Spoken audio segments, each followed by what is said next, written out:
Sous nos pieds il s'étend un monde que nous croyons connaître. Roches, cavernes, magma. Et pourtant, l'imaginaire humain n'a jamais cessé d'y voir autre chose. Des récits anciens parlent de royaumes cachés, d'habitants souterrains qui veillent depuis l'ombre. Est-ce simple mythe ou souvenir déformé d'une vérité oubliée ? Le sol que nous foulons n'est-il qu'une fine frontière entre nous et une autre humanité ? Chaque tunnel, chaque grotte profonde réveille une étrange impression, celle que nous ne sommes peut-être pas seuls, même ici, au cœur de la Terre. Dans ce silence enfoui, une question persiste, fragile et troublante. Et si une civilisation secrète vivait encore, loin des regards, sous nos propres pas ? Depuis les premiers instants où l'humanité leva les yeux vers le ciel ou s'enfonça dans les ténèbres des cavernes, une impression persista. Le monde que nous voyons n'est peut-être qu'une mince surface, un voile fragile recouvrant des réalités plus profondes. À travers les siècles, des peuples éloignés, sans contact apparent, ont murmuré des histoires semblables, celles d'un monde souterrain, d'un royaume invisible, d'une autre humanité vivant sous nos pieds. Ces récits traversent les continents, prennent des noms différents, mais partagent une même vibration, comme si l'écho d'une mémoire enfouie survivait dans les mythes. Chez les Grecs anciens, les poètes parlaient enfin des enfers, non pas comme une métaphore, mais comme un lieu réel avec ses fleuves et ses gardiens. Le royaume d'Hadès se trouvait, disait-il, au-delà des cavernes, accessible par des ouvertures secrètes. Dans les montagnes d'Arcadie ou les grottes du Ténare, certains jurèrent entendre les souffles des morts et sentir la frontière entre les mondes. Les peuples nordiques racontaient en eux aussi un monde souterrain, Svartalfheim, où vivaient les nains, forgerons cachés, détenteurs de secrets métallurgiques qui dépassaient la compréhension humaine. Quant au peuple de Mésopotamie, ils parlaient d'Aralu, domaine des ombres, vaste étendue sous la terre où erraient les esprits. Dans les traditions des peuples amérindiens, l'idée d'une origine souterraine est centrale. Les Hopis de l'Arizona affirment que leurs ancêtres vivaient autrefois dans les profondeurs, dans un monde intérieur, avant d'émerger à la surface par un passage sacré. Chez les Navajos, on évoque plusieurs mondes successifs, traversés depuis les ténèbres souterraines jusqu'à la lumière de la surface. Ces récits, répétés de génération en génération, ne décrivent pas seulement une métaphore spirituelle. Ils conservent une mémoire d'un ailleurs tangible situé sous la terre. L'Inde, elle aussi, nourrit ces échos mystérieux. Dans les textes védiques, il est fait mention de royaumes souterrains appelés Patalas, vastes et lumineux, habités par des créatures puissantes. On disait que ces lieux étaient protégés par des serpents divins, les Nagas, gardiens des passages. Les descriptions de ces mondes enfouis ne se réduisent pas à de simples ténèbres. Elles parlent de cités resplendissantes, de palais étincelants, comme si, au-delà de la roche, existait une autre lumière, différente de celle du soleil. En Asie centrale, la légende d'Agartha se fait persistante. Un royaume caché, inaccessible aux hommes ordinaires, où existerait une civilisation d'une sagesse ancienne. Les voyageurs tibétains et mongols racontaient des portes invisibles menant vers ce lieu. Dans le bouddhisme, la notion de Shambhala évoque un royaume spirituel, parfois confondu avec ces mondes souterrains. Ces récits entretiennent l'idée que sous la croûte terrestre se cache une connaissance inaccessible, jalousement protégée. Mais au-delà des mythes religieux et des récits sacrés, il existe aussi les légendes populaires, celles des villages et des traditions orales. Dans les régions montagneuses d'Europe, des générations racontaient les histoires d'êtres souterrains. Les mineurs d'Allemagne parlaient de petits hommes qui guidaient ou égareraient les travailleurs, des esprits qu'on nommait kobolds. Les habitants des îles britanniques évoquaient les Fae, parfois reliés à des royaumes sous la colline. Dans les Andes, les légendes de tunnels infinis reliant des cités perdues traversent les siècles, alimentés par les découvertes de grottes gigantesques encore inexplorées. À chaque époque, l'être humain a cherché à franchir les frontières. Les explorateurs médiévaux, les mystiques de la Renaissance, les auteurs du siècle des Lumières, tous s'interrogeaient « Que savons-nous vraiment des entrailles de la Terre ?» Athanasius Kircher, savant du XVIIe siècle, publia des cartes détaillées de ce qu'il imaginait être le système souterrain, parcouru de canaux de feu et d'eau, reliant volcans et océans. Plus tard, au XIXe siècle, alors que la science commençait à décrire l'intérieur de la planète comme un noyau brûlant, l'imaginaire populaire résistait, donnant naissance à des romans visionnaires. Jules Verne, dans Voyage au centre de la Terre, fit revivre ses rêves enfouis. Sa fiction inspirée des savoirs de son temps donna chair à l'idée que sous nos pieds pouvait exister un autre monde, peuplé de formes de vie oubliées. Il est frappant de constater que ces récits ne se contentent tant pas de décrire un abîme effrayant. Bien souvent, ils dessinent un univers parallèle, parfois hostile, parfois protecteur. Un lieu qui reflète nos peurs, mais aussi nos désirs de protection et de connaissance. Dans les récits chrétiens, l'enfer est une menace. Dans les traditions orientales, les mondes souterrains peuvent être des refuges de savoir. Dans les contes populaires, les profondeurs sont l'habitat d'êtres mystérieux mais familiers. Pourquoi cette constance, cette obsession presque universelle ? Peut-être parce que l'obscurité des cavernes agit sur notre imagination comme un miroir. Chaque pas vers le sous-sol est une confrontation avec l'inconnu, avec la limite de notre vision. L'esprit, privé de repères, invente des présences. Mais il se peut aussi que la persistance de ces récits soit plus qu'une simple projection. Peut-être porte-t-il la trace de souvenirs collectifs.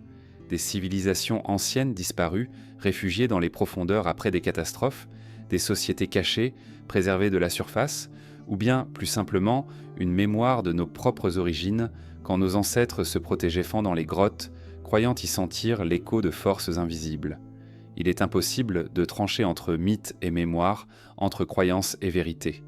Mais ce qui demeure, c'est la fascination. Dans chaque récit monolithique, quelque chose d'indicible résonne. Les peuples les plus éloignés, séparés par des océans et des millénaires, ont répété la même idée. Sous nos pieds, un autre monde attend. Non pas seulement un vide, ni une mer de lave, mais une présence, peut-être bienveillante, peut-être indifférente, peut-être redoutable. Une civilisation secrète, réelle ou imaginaire, qui nous observe depuis l'ombre. Ainsi se dessine le premier voile de notre voyage. Ce n'est sans qu'une porte entr'ouverte, faite de mots anciens et de légendes transmises. Derrière elle s'étend un labyrinthe de théories, de croyances et d'explorations. Le prochain pas nous mènera à une question troublante. Comment l'hypothèse d'une terre creuse a-t-elle pu séduire tant de penseurs, de mystiques et même de scientifiques au fil des siècles ? Lorsque les mythes se répètent à travers les cultures, certains esprits cherchent à les traduire en vérité scientifique. L'idée d'une terre creuse n'est pas seulement une invention littéraire ou un murmure de légende, elle a, à plusieurs reprises, trouvé refuge dans les spéculations savantes, inspirant explorateurs, philosophes et chercheurs marginaux. Cette hypothèse, souvent rejetée aujourd'hui, résonna pourtant avec force durant plusieurs siècles, prenant des formes variées et s'invitant dans les débats intellectuels d'époques très différentes. Dès le XVIIe siècle, l'Europe connaissait une effervescence scientifique.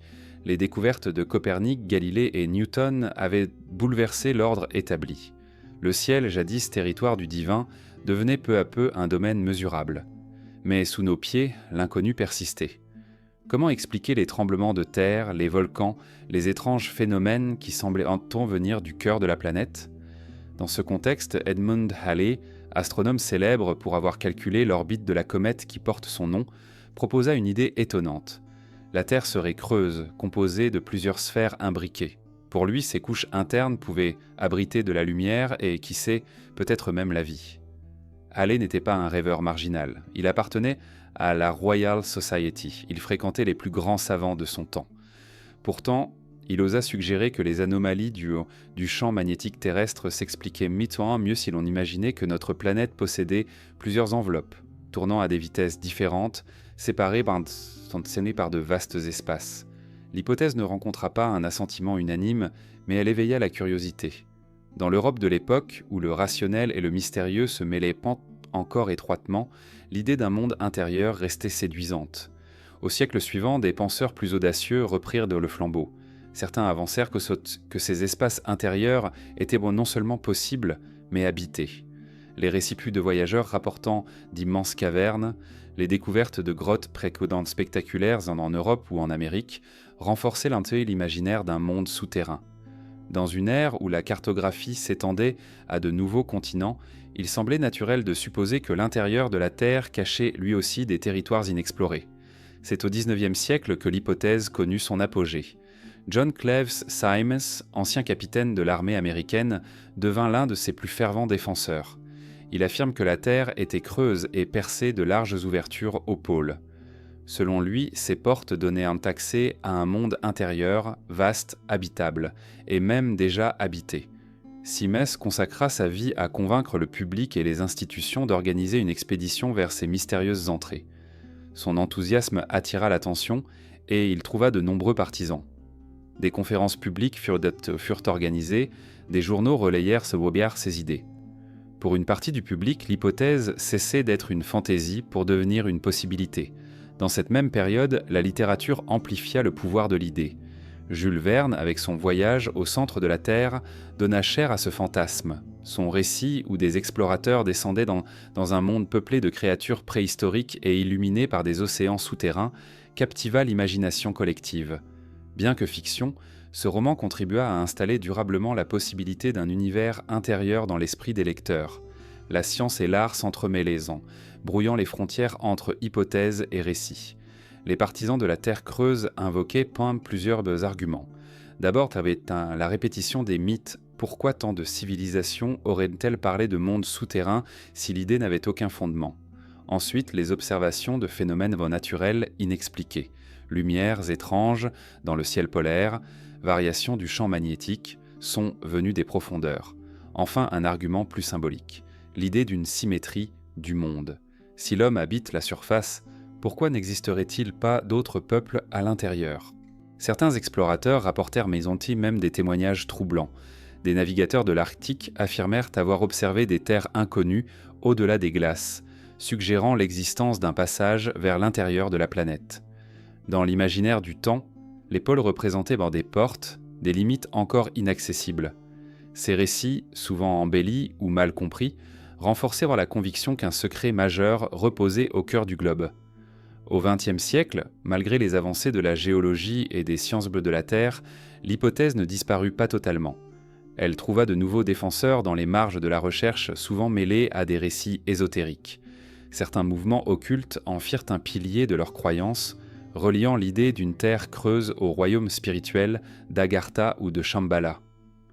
Dans les périodes de crise, cette hypothèse offrait un refuge symbolique.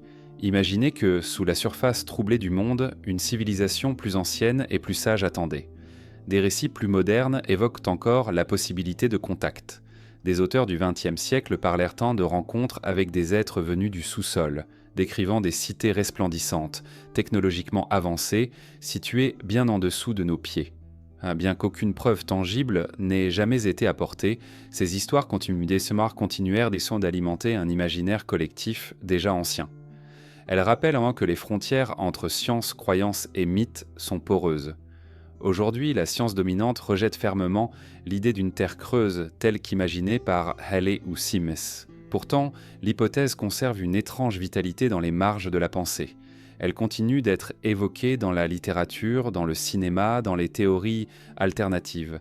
Elle agit comme un symbole, celui d'un inconnu persistant, d'une part de mystère que la connaissance rationnelle n'a pas totalement dissipé. Pourquoi cette idée refuse-t-elle de disparaître ? Peut-être parce qu'elle touche à quelque chose de plus profond que la simple structure physique de la Terre. Elle parle de notre désir d'un ailleurs, de notre fascination pour les mondes cachés. Elle questionne le visible et l'invisible, le connu et l'inconnu. Elle reflète aussi notre peur de l'isolement. Imaginez que nous partageons la planète avec une autre humanité, invisible, offre un étrange réconfort. À travers les siècles, l'hypothèse de la Terre creuse a donc traversé des métamorphoses. Née d'une spéculation savante, elle devint un mythe littéraire, puis un symbole ésotérique. Chaque époque y projeta ses propres angoisses et ses propres espoirs. Pour certains, elle prouvait que la science ne dit pas tout. Pour d'autres, elle rappelait que la Terre est plus vaste que ce que nos cartes montrent. L'écho de cette hypothèse n'est pas seulement une curiosité historique. Il nous conduit à observer comment l'imaginaire collectif, nourri de mythes anciens et de spéculations savantes, peut modeler notre rapport au monde. La Terre creuse n'est peut-être pas un fait, mais elle est devenue une métaphore puissante, celle d'un secret enfoui, toujours hors d'atteinte, toujours présent dans les replis de notre pensée. Et pourtant, au-delà des théories et des spéculations, il existe des lieux bien réels, palpables, qui incarnent ce mystère. Les grottes, les abîmes, les cavernes interminables. Des mondes souterrains, non pas imaginaires, mais concrets, qui plongent l'explorateur dans une obscurité presque absolue. C'est vers eux que nous devons nous tourner à présent, pour comprendre pourquoi l'homme a toujours vu dans les profondeurs de la Terre le miroir d'un autre univers. Les récits d'une terre creuse prennent une autre dimension lorsqu'on contemple les cavernes et les gouffres qui s'ouvrent sous nos pieds.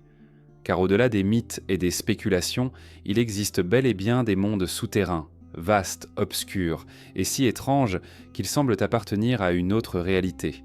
Chaque grotte, chaque abîme insondable est une frontière. Là où la lumière s'efface, l'imaginaire s'élargit, et l'être humain se trouve confronté à une immensité qui échappe à sa mesure. Depuis toujours, les hommes ont pénétré ces ténèbres avec crainte et fascination. Les premières peintures rupestres de l'humanité se trouvent dans Pantse et dans les profondeurs des cavernes. Les parois de Lascaux, de Chauvet ou d'Altamira ne sont pas seulement des fresques artistiques. Elles témoignent du choix délibéré d'entrer dans les entrailles de la terre pour y tracer des signes. Pourquoi nos ancêtres auraient-ils choisi ces lieux obscurs, parfois difficilement accessibles ? Peut-être parce qu'ils pressentaient pensant que ces espaces étaient que des portails. Les grottes apparaissaient comme des seuils entre deux mondes, celui de la surface, lumineux, et celui du mystère, englouti dans la roche. Au fil des siècles, les explorateurs découvrirent des cavités d'une ampleur presque inconcevable. Certaines grottes semblent former de véritables cités naturelles, avec leurs colonnes de pierre, leurs dômes immenses, la rivière souterraine. La grotte de Son Doong au Vietnam est l'une des plus vastes jamais révélées. Elle abrite une jungle intérieure, des écosystèmes isolés et même des nuages formés par l'humidité de son atmosphère. Là, le visiteur a l'impression de pénétrer un autre monde, un univers parallèle où le temps s'étire différemment. D'autres gouffres frappent par leur profondeur vertigineuse. Le gouffre de Krubera, en Géorgie, descend à plus de 2 km sous la surface. Les spéléologues qui s'y aventurent parlent d'une expérience troublante. Au fur et à mesure que la lumière du jour disparaît, le silence devient presque tangible. Chaque pas semble rapprocher l'explorateur d'une autre réalité, étrangère et indifférente. Dans de tels lieux, il n'est pas difficile d'imaginer qu'un monde caché puisse exister, protégé par ces barrières naturelles infranchissables. Les traditions populaires se sont nourries de ces découvertes. Dans bien des régions, chaque grotte est associée à une légende. On raconte que certaines abritent des passages sans fin conduisant à des royaumes perdus. Les Andes, avec leurs chaînes escarpées, sont riches en récits de tunnels reliant des cités incas disparues. Au Mexique, les cénotes, gouffres remplis d'eau claire, étaient considérés par les Mayas comme des portails vers l'inframonde. Chaque abîme, chaque ouverture sur l'obscurité devient un seuil symbolique, une invitation à imaginer ce qui se cache au-delà. Les sciences modernes elles-mêmes ne peuvent ignorer l'ampleur de ces mondes souterrains. Des réseaux de grottes s'étendent sur des centaines de kilomètres, formant des labyrinthes où l'homme se perd facilement. Le système de Mammoth Cave aux États-Unis s'étend sur plus de 600 km connus et peut-être davantage. Ce n'est pas un simple trou dans la terre, mais une architecture naturelle complexe, creusée par l'eau au fil des millénaires. Ces espaces, encore loin d'être totalement explorés, alimentent l'idée que l'intérieur de la Terre est bien plus vaste que ce que nous imaginons. Mais au-delà de leur immensité, ces abîmes exercent une fascination plus subtile. Ils rappellent à l'homme ses limites. En surface, il construit, mesure, cartographie. Sous terre, il est réduit à une flamme fragile, entourée de ténèbres immenses. Cette expérience presque initiatique renforce l'impression que le sous-sol abrite des secrets inaccessibles. Certains spéléologues parlent d'une forme d'angoisse existentielle qui les saisit dans les profondeurs, la sensation d'être observé ou celle d'entrer dans un lieu qui n'appartient pas aux vivants. Il existe aussi des cavités dont les récits dépassent la simple exploration. Dans certaines grottes d'Asie, les voyageurs racontent avoir trouvé des inscriptions mystérieuses, des symboles gravés dans la pierre, parfois impossibles à dater. D'autres mentionnent des squelettes ou des restes qui ne semblent pas appartenir à des animaux connus. Ces découvertes, souvent marginales et rarement confirmées, alimentent la conviction que les grottes ne sont pas de simples formations géologiques, mais les vestiges d'une histoire oubliée. Les abysses sous-marins prolongent dans cette fascination. Les systèmes de grottes immergées creux du Yucatan ou de la Méditerranée sont encore moins connus que leurs équivalents terrestres. Les plongeurs qui osent s'y aventurer décrivent une obscurité liquide, un silence plus oppressant encore. Ces lieux où la vie humaine ne peut survivre qu'avec une aide artificielle apparaissent comme les gardiens d'un secret. Qui pourrait dire ce que ces labyrinthes aquatiques cachent dans leurs recoins les plus profonds ? Ce qui rend ces mondes souterrains si troublants, c'est qu'ils existent vraiment. Ils ne relèvent pas de l'hypothèse ou du mythe, mais de la réalité physique. Pourtant, ils continuent d'échapper à notre compréhension. Leur immensité dépasse nos capacités de cartographie. Leur obscurité nourrit nos peurs les plus anciennes. Leur silence résonne comme une absence, mais aussi comme une présence invisible. Dans l'imaginaire collectif, ces grottes et ces gouffres deviennent les preuves tangibles d'un possible monde intérieur. Ils offrent un support à l'idée qu'une civilisation cachée pourrait s'y abriter, protégée de la surface. Chaque descente dans ces abîmes rappelle la fragilité de notre savoir, et chaque légende qui les entoure semble chuchoter que nous ne sommes pas les seuls habitants de cette planète. Ces mondes oubliés, à la fois réels et symboliques, nous conduisent naturellement vers une autre question. Si l'homme a tant projeté de mythes et de croyances dans ces profondeurs, n'est-ce pas parce que les peuples anciens y ont inscrit leurs histoires ? Les récits des civilisations disparues, les mythes des peuples premiers, nous invitent à regarder ces abysses comme les échos d'une mémoire collective. Et dans cette mémoire, les peuples souterrains occupent une place essentielle, mystérieuse et persistante. Depuis les premières en tradition, les récits d'humanité cachée ont traversé le temps comme un murmure insistant. Partout, les cultures ont inventé, ou peut-être rapporté, l'existence de peuples vivant sous terre, souvent invisibles mais jamais absents. Ces peuples souterrains, à la frontière entre le mythe et la mémoire, apparaissent tantôt comme des protecteurs, tantôt comme des menaces, mais toujours porteurs d'un savoir inaccessible. Ils sont le reflet des peurs et des désirs de l'humanité, inscrits dans la roche et dans l'imagination collective. Chez les Grecs, ces êtres prenaient en la forme des nains divins, les forgerons cachés. Dans les profondeurs de Svartalfheim, monde de la mythologie nordique, les nains façonnaient sont les armes magiques des dieux. Ils étaient décrits comme petits, mais d'une habileté incomparable, capables de travailler les métaux rares que nul mortel n'aurait pu trouver à la surface. Leur habitat souterrain symbolisait la proximité avec les trésors de la terre, l'or, l'argent, le fer. Pourtant, ces êtres n'étaient pas seulement des artisans. Ils incarnaient aussi une sagesse inquiétante, une connaissance retirée du regard des hommes, presque jalousement gardée. Dans la tradition celtique, les collines, les tumulus et les cavernes étaient réputés abriter le Cid, le peuple des fées. Ces entités, parfois bienveillantes, parfois dangereuses, vivant dans des royaumes parallèles accessibles par des ouvertures dans le sol. Les Celtes considéraient en ces lieux comme des passages entre le monde des vivants et celui de l'invisible. À travers ces récits, la terre devenait une porte, et ceux qui l'habitaient étaient perçus comme des témoins d'un autre ordre, gardiens de savoirs perdus. En Asie, les mythes se déploient différemment mais conservent la même idée, celle d'une humanité enfouie. En Inde, les Nagas, serpents divins, régnant sur des palais souterrains appelés Patalas. Ces royaumes, décrits comme fastueux et lumineux, abritaient des êtres puissants, parfois hostiles, parfois alliés. Les textes anciens parlent de richesses incommensurables, de cités ornées de pierres précieuses dissimulées dans les entrailles communes de la terre. Dans ces légendes, les habitants du sous-sol ne sont pas de simples créatures, mais des civilisations entières, dotées de structures, de lois et de traditions. Les peuples amérindiens, eux aussi, évoquent une origine souterraine. Les Hopis racontent que leurs ancêtres vécurent dans un monde intérieur avant de remonter à la surface par un passage sacré. Pour eux, ce peuple enfoui n'est pas seulement une légende, il représente un souvenir fondateur, une mémoire d'un temps antérieur. Les Navajos décrivent plusieurs mondes successifs, traversés de l'obscurité vers la lumière. Chaque étape de ce voyage symbolise un passage initiatique, mais conserve l'idée que la terre profonde abrite d'autres formes d'existence. En Amérique du Sud, les Incas transmettaient des récits de tunnels mystérieux reliant les cités perdues de leur empire. Certains racontaient qu'on n'était que des prêtres, fuyant l'arrivée des conquistadors, avaient emporté leurs trésors et s'étaient réfugiés dans des mondes souterrains, protégés par les dieux.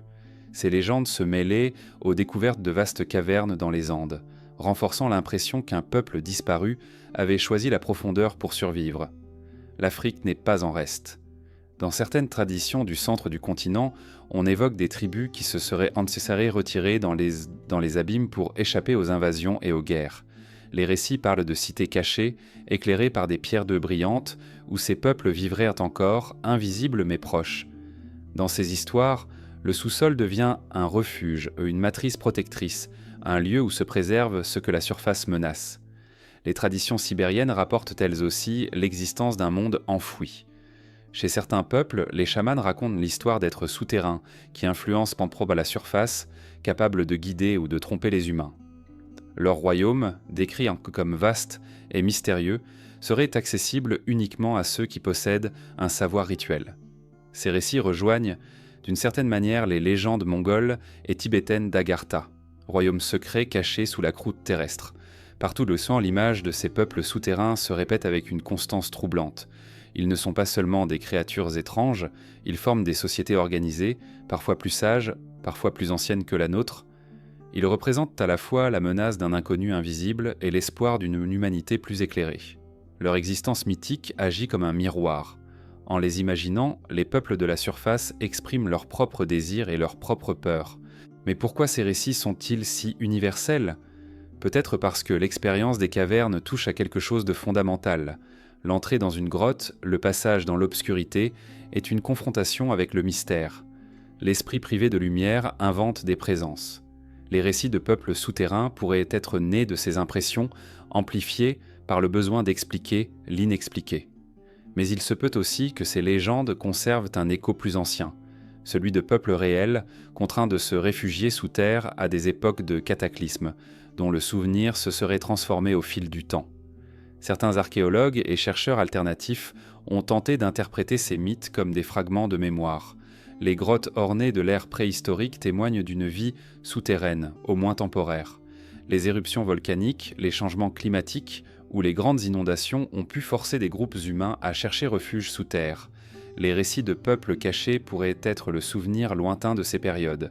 Et dans l'imaginaire collectif, ces refuges ont pris la forme de royaumes souterrains, magnifiés et transformés par les siècles. Qu'ils soient réels ou symboliques, ces peuples souterrains continuent de hanter nos histoires. Ils représentent une altérité à la fois proche et inaccessible. Une présence dans l'ombre qui rappelle à l'humanité qu'elle n'est jamais seule, même dans les profondeurs de la Terre. Leur image s'entrelace aux croyances religieuses, aux légendes populaires, aux spéculations savantes. Ils sont les gardiens invisibles de ce que nous ne connaissons pas. Et à travers eux se dessine une autre question. Si ces récits persistent avec autant de force, ne traduisent-ils pas aussi la conviction que des portes existent réellement, quelque part, vers ces mondes intérieurs, des lieux précis décrits dans les traditions qui agiraient comme des seuils entre notre monde et ces royaumes enfouis? C'est vers ces passages légendaires, mystérieux et parfois redoutés que nous allons à présent tourner notre regard. Parmi les mythes persistants d'un monde intérieur, peu de noms éveillent autant de fascination que ceux de Shambhala et d'Agartha. Ces royaumes, souvent confondus ou entremêlés dans l'imaginaire, apparaissent dans des récits religieux, ésotériques et populaires. Ils ne sont pas seulement des lieux, ils sont des symboles, des visions de perfection cachées, protégées dans les replis de la terre. Leur évocation soulève une impression troublante, comme si un secret ancien se dissimulait derrière la poésie des traditions. Shambhala est d'abord une idée issue du bouddhisme tibétain. Les textes anciens parlent d'un royaume caché, situé au-delà des montagnes de l'Himalaya, inaccessible au regard profane. Là régnerait un peuple sage, dirigé par un roi éclairé, gardien d'une connaissance sacrée. Ce royaume, décrit dans le Kalachakra Tantra, n'était pas un lieu ordinaire. Il est perçu à la fois comme réel et spirituel, comme un centre d'harmonie où la sagesse serait préservée jusqu'au moment où l'humanité en aurait besoin. Les moines et les voyageurs tibétains décrivent Shambhala comme un espace de paix absolue où la souffrance et l'ignorance n'ont pas de place. Mais la géographie de Shambhala reste volontairement ambiguë. Certains textes évoquent des vallées cachées, protégées par des montagnes infranchissables. D'autres suggèrent que ce royaume est situé dans un plan différent, accessible seulement par un chemin intérieur réservé aux initiés. Cette ambiguïté a alimenté les spéculations des chercheurs occidentaux qui, au fil des siècles, ont tenté de situer Shambhala sur une carte. Pour les uns, il s'agissait d'un lieu terrestre, pour les autres, d'un espace symbolique. Mais tous s'accordaient sur une chose, l'idée de Shambhala résonne comme la promesse d'un monde caché, préservé, attendant dans le silence. Agartha, quant à elle, surgit de traditions plus ésotériques, parfois entremêlées à des récits asiatiques. Popularisée au XIXe et au XXe siècle par des écrivains et des occultistes, l'idée d'Agartha décrit un royaume souterrain, immense et resplendissant, situé au cœur de la Terre. Selon ces récits, Agartha abriterait une civilisation ancienne, dotée d'une sagesse et de technologies très avancées, héritées d'âges disparus. Les habitants d'Agartha seraient les gardiens d'un savoir oublié, capable d'influencer discrètement le destin de la surface. Certains auteurs affirmaient que les entrées vers Agartha se trouvaient au pôle, ou dans les profondeurs des montagnes sacrées d'Asie. D'autres mentionnaient en ça des passages secrets en Amérique du Sud, en Égypte, ou même sous le Tibet. À chaque récit, l'idée prenait une dimension plus mystérieuse. Agartha n'était pas seulement un lieu enfoui, mais un réseau de cités interconnectées, protégées par la roche et par la volonté de ses habitants. Ces légendes rencontrèrent un écho particulier à une époque où l'Europe découvrait l'Orient avec fascination. Les voyageurs, explorateurs et aventuriers rapportaient et sonsaient des récits de monastères secrets, de vallées cachées, d'anciens manuscrits parlant de royaumes invisibles. Les occultistes occidentaux y virent la confirmation de leurs intuitions. Quelque part dans les profondeurs de la Terre ou derrière des frontières invisibles, subsistait une humanité plus ancienne, plus sage, qui veillait. La différence entre Shambhala et Agartha tient à leur nature. Shambhala est un royaume spirituel, un idéal de pureté et d'harmonie mentionné dans les textes sacrés bouddhistes.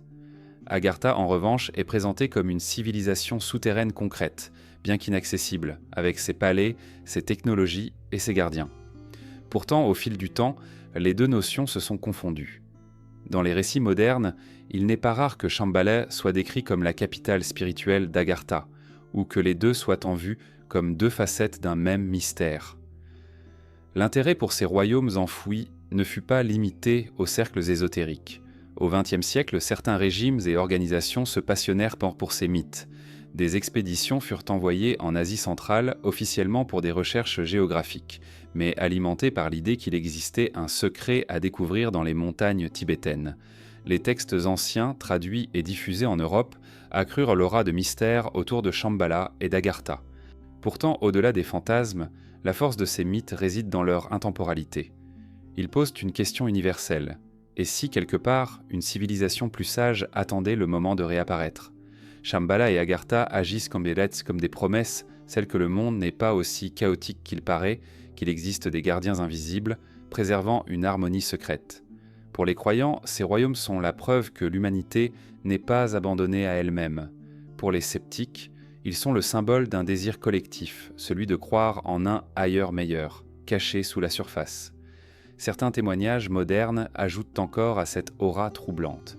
Des explorateurs affirment avoir rencontré des moines tibétains évoquant Shambhala comme une réalité tangible, non une simple métaphore. D'autres prétendent avoir découvert des inscriptions ou des traditions orales décrivant des portes souterraines. Bien qu'aucune preuve irréfutable n'ait jamais été produite, la persistance de ces histoires entretient la conviction qu'un secret est bien gardé, quelque part, à l'abri de nos regards. On pourrait considérer ces récits comme de simples illusions. Mais leur récurrence à travers les siècles leur confère une étrange puissance.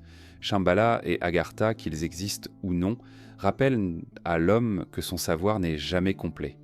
Ils maintiennent vivante l'idée qu'au-delà de ce que nous voyons, d'autres réalités demeurent, invisibles mais présentes. Ces royaumes invisibles s'apparentent à des phares dans l'obscurité.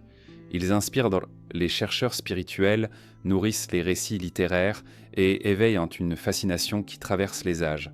Leur rôle n'est pas seulement d'offrir une hypothèse géographique ou historique, ils incarnent une promesse de profondeur, un rappel que la Terre n'est pas seulement une surface mesurable, mais un mystère infini. En suivant leurs traces, nous rencontrons une autre figure, celle des explorateurs qui, au fil des siècles, ont tenté d'approcher ces lieux cachés. Des hommes et des femmes qui, à la frontière entre science et rêve, se sont aventurés dans les montagnes et les abîmes à la recherche de ces royaumes. Leurs histoires, mêlées de courage, d'obsession et parfois de désespoir, dessinent une nouvelle facette de ce mythe. Et c'est vers eux que nous devons maintenant nous tourner.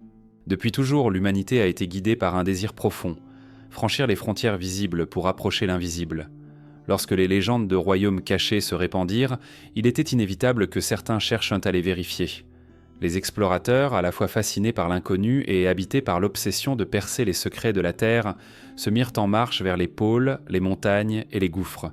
Ces hommes, parfois célébrés, parfois oubliés, devinrent les messagers d'une quête impossible, atteindre le seuil d'un monde intérieur. L'un des noms qui revient sans cesse est celui de John Cleves Sims, ancien capitaine de l'armée américaine au XIXe siècle. Convaincu que la Terre était creuse et percée de vastes ouvertures aux pôles, il consacra sa vie à défendre cette idée. Sims écrivait donner des conférences, solliciter des financements pour organiser une expédition polaire. Dans son esprit, il ne s'agissait pas d'un mythe, mais d'une certitude scientifique. Il affirmait que des terres fertiles et habitées se trouvaient à l'intérieur de la planète, prêtes à être découvertes. Son ardeur fut telle qu'il inspira des disciples, connus sous le nom de Simésites, qui poursuivirent son combat même après sa mort. Leur rêve ouvrir au monde les portes de l'inconnu, situées, disait-il, dans les glaces du nord et du sud. Au-delà de Sims, d'autres explorateurs se laissèrent séduire par cette idée. À une époque où l'Arctique et l'Antarctique restaient d'autant des régions quasi inaccessibles, les rumeurs d'entrer vers un autre monde prenaient jeunes racines dans les récits de marins. Certains affirmaient avoir vu, au-delà des banquises, des terres verdoyantes baignées de lumière étrange. Ces témoignages, difficiles à vérifier, renforçaient la conviction que les pôles n'étaient même pas des extrémités stériles, mais des portes dissimulées. L'aventure de ces explorateurs ne se limitait pas à la quête géographique. Elle s'enracinait aussi dans une dimension spirituelle et ésotérique. Au début du XXe siècle, Ferdynand Ossendowski, voyageur polonais, rapporta dans son livre « Bêtes, hommes et dieux » les récits qu'il aurait entendus en Mongolie. Des moines tibétains lui auraient parlé d'un royaume souterrain appelé Agartha, dirigé par un roi du monde. Selon eux, ce lieu invisible exerçait une influence sur les affaires humaines, et seuls quelques initiés pouvaient approcher ses portes. Son témoignage, bien que controversé, relança l'intérêt pour la possibilité d'un royaume intérieur réel, situé quelque part sous les montagnes d'Asie. Les années 1930 et 1940 virent naître d'autres rumeurs. Certaines expéditions furent entourées de mystères, notamment celles menées en Himalaya ou en Antarctique. Les archives de ces voyages, parfois fragmentaires, nourrirent des spéculations sans fin. On parlait de missions secrètes, de découvertes non publiées, de cartes dissimulant l'existence de cavernes gigantesques. À chaque génération, de nouveaux récits venèrent alimenter le feu d'une idée. La Terre cache plus que ce que l'on croit. Mais ces explorateurs, bien réels, ne trouvèrent pas seulement des légendes. Dans leur voyage, ils rencontraient au Satran des paysages troublants. Grottes aux dimensions inimaginables, tunnels s'étendant à perte de vue, cavités où la lumière semblait se refléter étrangement. Chaque découverte nourrissait leur certitude qu'ils n'étaient pas si loin de franchir une frontière.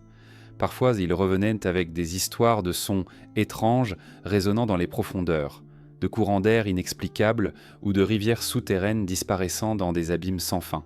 Ce qui rend ces récits troublants, c'est la frontière floue entre observation et interprétation. Un gouffre immense devient la preuve d'une entrée vers un monde intérieur, un son résonnant dans la roche est perçu comme la voix d'un peuple caché. Les explorateurs, confrontés à l'inhumain silence des abîmes, projetaient sur ces lieux la mémoire des légendes. Le réel et le mythe se confondaient jusqu'à devenir inséparables. Certains explorateurs contemporains poursuivent encore cette quête. Les spéléologues modernes découvrent des réseaux de grottes qui s'étendent sur des centaines de kilomètres, souvent encore inexplorés. Chaque nouvelle galerie ouvre la possibilité d'espaces immenses, encore vierges. Certains d'entre eux parlent d'un sentiment étrange, comme si ces lieux n'étaient pas seulement vides, mais habités par une présence silencieuse. La fascination persiste. Même avec les technologies modernes, la Terre conserve des zones inaccessibles, où tout reste possible. Les expéditions vers les pôles, de leur côté, continuent de nourrir les spéculations. Les photographies satellites, les anomalies magnétiques, les phénomènes lumineux des aurores boréales entretiennent l'impression qu'il existe des secrets encore voilés. Pour beaucoup, les pôles restent des seuils, non pas parce que la science les confirme, mais parce que l'imagination humaine refuse de renoncer à l'idée d'une porte vers l'invisible. Dans tous ces récits, une constante demeure. L'explorateur n'est pas seulement un chercheur de terres nouvelles, il est une figure liminale, celui qui franchit la frontière entre le connu et l'inconnu. Chaque pas dans la neige polaire, chaque descente dans un abîme, chaque traversée de montagne est un geste symbolique. L'explorateur ne cherche pas seulement un passage physique, il poursuit aussi une vérité cachée, une réponse aux récits ancestraux qui hantent l'humanité. Ce qui demeure le plus mystérieux dans ces histoires, ce ne sont pas les preuves matérielles, souvent absentes ou fragiles, mais la persistance du désir. Pourquoi tant d'hommes, parfois au prix de leur vie, ont-ils cherché ces mondes enfouis ? Peut-être parce que l'idée d'une civilisation intérieure agit comme un miroir de nos propres manques. Elle incarne l'espoir qu'il existe, quelque part, une sagesse plus grande, un refuge intact, à l'abri du chaos de la surface, et si certains explorateurs ne revinrent jamais, disparaissant dans les glaces ou les gouffres, leur silence même ajouta au mystère. Dans l'imaginaire collectif, ces disparitions deviennent des indices. Peut-être avaient-ils trouvé ce qu'ils cherchaient et choisi de ne pas revenir, ou peut-être furent-ils engloutis par le secret même qu'ils voulaient en dévoiler. Ainsi, l'histoire des explorateurs n'est pas seulement celle des voyages, mais celle d'une quête universelle. Ils sont les figures de notre propre curiosité, de notre incapacité à nous contenter de la surface. Leurs pas résonnent encore comme une invitation à regarder les profondeurs, non pas comme un vide, mais comme un seuil. Et derrière ce seuil, dans le silence des cavernes et des pôles, une question demeure. Si ces royaumes existent, pourquoi resteraient-ils cachés? Que protègent-ils? Que redoutent-ils? Et pourquoi choisir l'ombre plutôt que la lumière?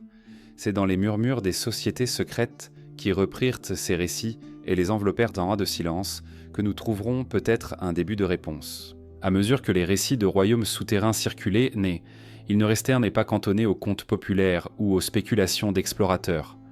Ils glissèrent doucement dans l'ombre des sociétés secrètes, ces groupes discrets qui, de siècle en siècle, se nourrissaient de symboles et de savoirs cachés. Pour eux, le monde intérieur n'était pas seulement une curiosité géographique ou un mythe à raconter aux enfants. C'était une vérité voilée, un mystère initiatique, un secret à préserver loin des regards profanes. Depuis l'Antiquité, certaines confréries associèrent les profondeurs de la Terre à la connaissance interdite. Les écoles de mystère grecques, comme celle d'Éleusis, mettèrent en scène des descentes symboliques dans les ténèbres, des voyages initiatiques qui représentaient une mort suivie d'une renaissance. Ce mouvement rituel, parfois accompli dans des grottes ou des sanctuaires souterrains, traduisait déjà l'idée que les entrailles de la Terre étaient le domaine de vérités cachées, révélées seulement à ceux qui étaient mon près. Ces initiations laissaient entendre qu'un savoir plus ancien, invisible aux masses, se dissimulait dans les abîmes. Au fil des siècles, d'autres sociétés prirent le relais. Les alchimistes de la Renaissance, par exemple, décrivaient dans leurs écrits symboliques une quête souterraine. Les mines, les métaux extraits de la terre, les cavernes secrètes, tout cela devenait métaphore et réalité d'une recherche de transformation.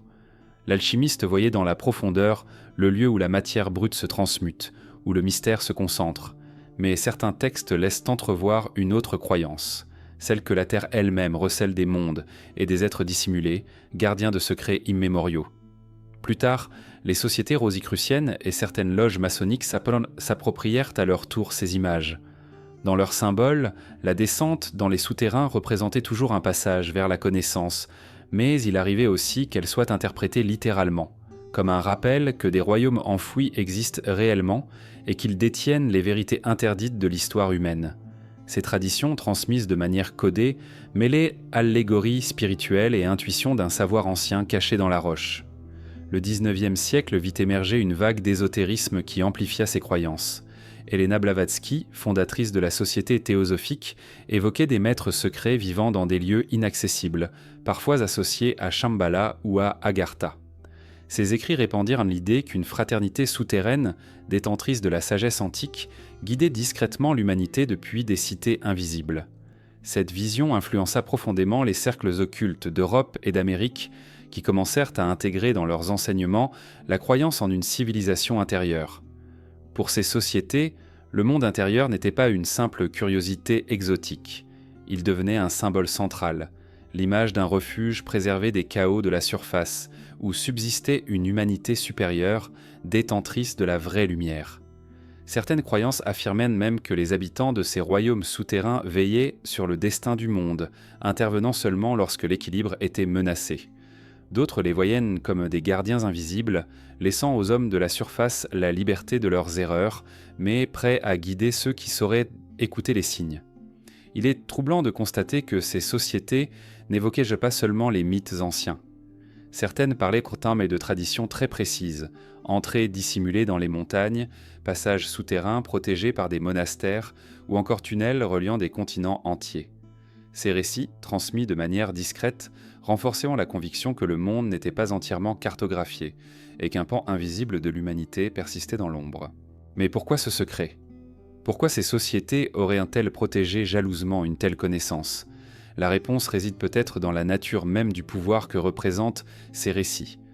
Si une civilisation souterraine existe, dotée d'une sagesse plus grande ou de technologies inconnues, elle remet en cause l'ordre établi de la surface. Elle suggère que notre monde n'est pas le seul, que notre savoir est incomplet, que nos hiérarchies se reposent sur un vide.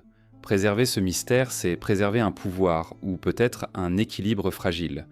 Au XXe siècle, certains mouvements occultes alertent plus loin encore.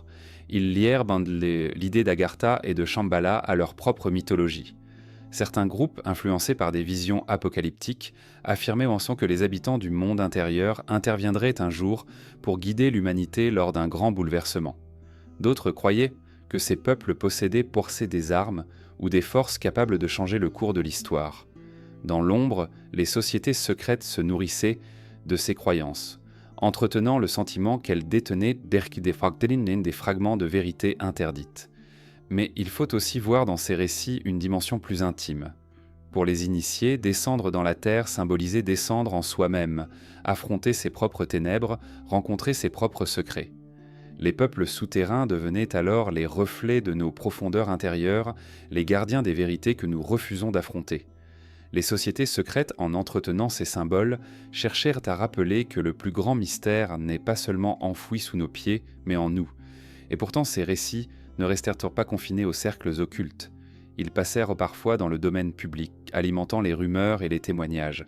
Des écrivains, des voyageurs, des initiés prétendirent avoir eu des contacts avec ces peuples, ou avoir reçu des messages de la part de cette humanité invisible. Leurs histoires, souvent invérifiables, furent accueillies avec fascination ou scepticisme, mais elles contribuèrent à faire perdurer l'idée que les profondeurs ne sont pas vides. Le murmure des sociétés secrètes est ainsi devenu une résonance souterraine dans notre culture. On ne sait jamais ce qui relève du symbole ou du témoignage, de l'allégorie ou de la révélation. Mais ce qui demeure, c'est la persistance d'une conviction. Sous la surface, quelque chose existe, protégé par le silence, transmis seulement à ceux qui sont prêts. Et cette transmission mène à une autre étape. Car au-delà des mythes, des explorateurs et des sociétés secrètes, il existe aussi des récits plus directs. Des témoignages d'hommes et de femmes affirmant avoir aperçu, entendu ou même rencontré des êtres venus du sous-sol. Des voix fragiles, souvent rejetées, mais qui continuent de hanter la mémoire collective. Ce sont ces récits singuliers, ces histoires d'ombre et de rencontres troublantes que nous allons maintenant explorer. À travers les siècles, les légendes du monde souterrain ont parfois quitté le territoire du mythe pour se glisser dans celui des témoignages humains. Dans des récits dispersés, souvent fragiles, parfois invérifiables, des voix se sont élevées pour dire qu'elles avaient entrevu quelque chose d'inexplicable, une présence venue de dessous la terre. Ces récits, qu'ils soient consignés dans des journaux, murmurés au coin du feu ou transmis dans les traditions orales, dessinent une même silhouette, celle d'un peuple caché, aperçu dans l'ombre, puis aussitôt disparu. Beaucoup de ces histoires naissent dans les montagnes. Dans les régions alpines, les habitants racontaient depuis longtemps la rencontre avec de petits êtres souterrains, que l'on apercevait parfois à la lisière des cavernes. Ces créatures, souvent décrites comme discrètes, se montraient brièvement avant de s'évanouir dans les ténèbres. Les mineurs d'Allemagne parlaient des kobolds, esprits de la terre qui guidaient ou trompaient les hommes. Certains affirmaient avoir entendu leurs pas dans les galeries désertes, ou vu leurs silhouettes fugaces disparaître entre les roches. Ces récits, partagés par des générations d'ouvriers du sous-sol, ajoutaient au mystère une nuance troublante. Et si ces êtres n'étaient pas des inventions, mais des fragments de mémoire, inscrits dans le silence de la pierre? Plus loin, dans les traditions nordiques, certains voyageurs disaient avoir rencontré des figures étranges dans les forêts et les montagnes. Des nains, des esprits de pierre, mais aussi des êtres plus proches des humains, vivant en retrait, comme si leur demeure se trouvait dans des passages invisibles. Les sagas médiévales mentionnent ces apparitions, décrivant parfois des échanges rapides, comme si ces peuples souterrains se laissaient approcher un instant avant de disparaître à nouveau dans leur royaume. Au-delà de l'Europe, les récits prennent d'autres formes. En Amérique, les légendes des Hopis évoquent non seulement un peuple venu du monde souterrain, mais aussi des rencontres avec ses habitants invisibles. Certains chamans affirmaient entrer en contact avec eux à travers des cérémonies, rapportant des visions d'êtres lumineux surgissant des profondeurs. Ces témoignages, inscrits dans des traditions religieuses, ne décrivait pas des créatures hostiles, mais des guides porteurs de savoirs oubliés. Pour les Hopis, ces rencontres rappelaient la parenté ancienne entre la surface et le monde souterrain, comme un lien qui n'avait jamais été totalement rompu. En Amérique du Sud, les récits se multiplient également. Dans les Andes, les habitants racontaient que des tunnels reliaient les cités perdues et que certains voyageurs avaient aperçu des silhouettes étranges dans ces passages. Des témoins affirmaient entendre des chants ou des bruits de pas sans jamais voir clairement leur origine. Parfois, des objets mystérieux étaient peu découverts dans les cavernes, statues, inscriptions ou restes d'outils qui ne semblaient appartenir à aucune culture connue. Ces découvertes, souvent rejetées ou ignorées par les savants, alimentaient la conviction populaire qu'un peuple ancien continuait de vivre à l'abri des regards.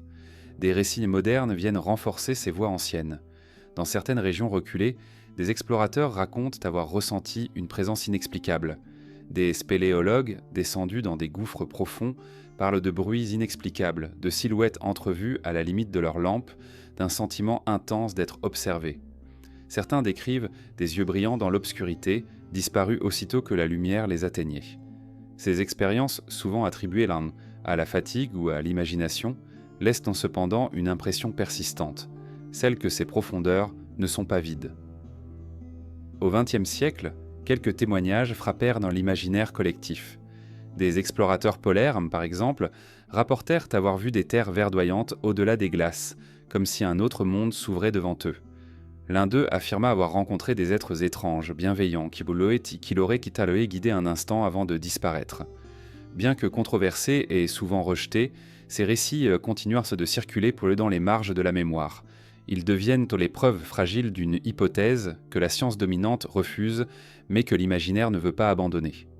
D'autres témoignages proviennent de régions volcaniques. Des habitants affirmaient entendre, la nuit, des voix ou des chants venant des profondeurs. Ces sons, parfois décrits comme harmonieux, parfois inquiétants, donnaient l'impression que la Terre elle-même abritait une présence.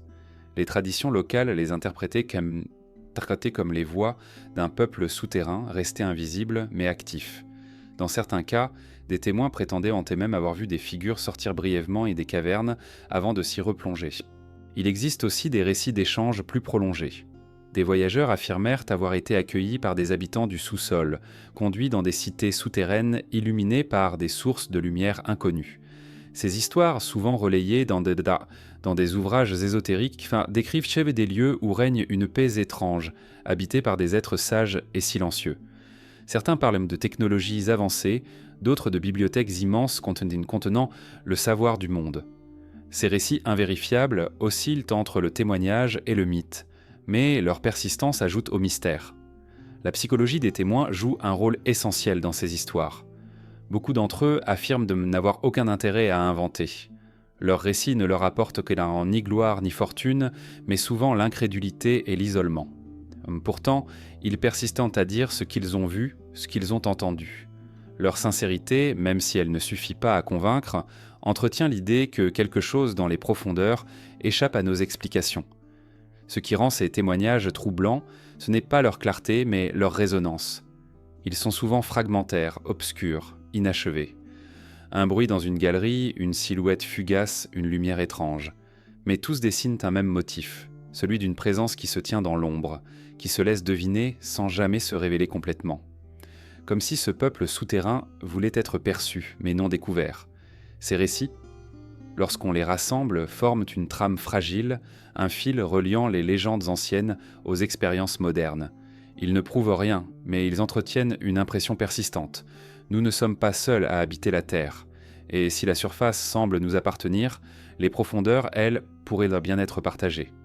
La question demeure alors, comment concilier ces témoignages avec ce que nous savons de la science ?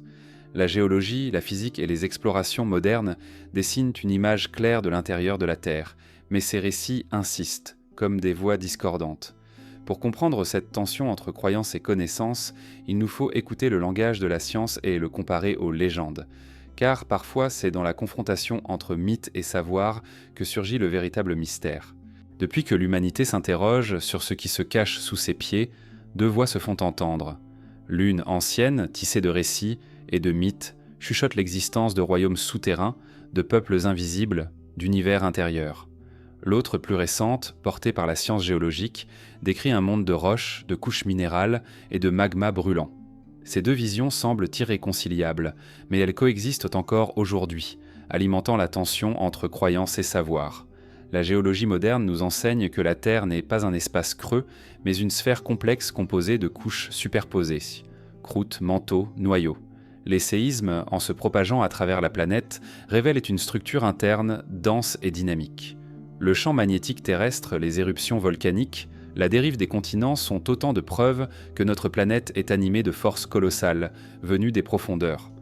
Selon cette vision, il n'existe pas de vastes cavités habitables dans les entrailles de la Terre, seulement des chambres magmatiques, des fractures rocheuses, des rivières souterraines. Pourtant, face à cette certitude scientifique, les légendes persistent.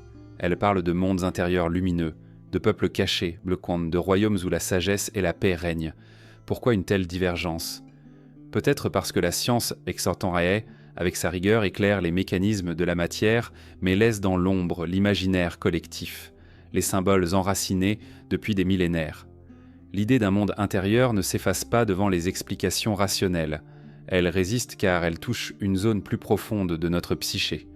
Certains voient dans cette opposition une simple illusion. La science aurait dissipé les ténèbres des mythes, ne laissant derrière elle que des croyances désuètes. Mais les choses ne sont pas si simples.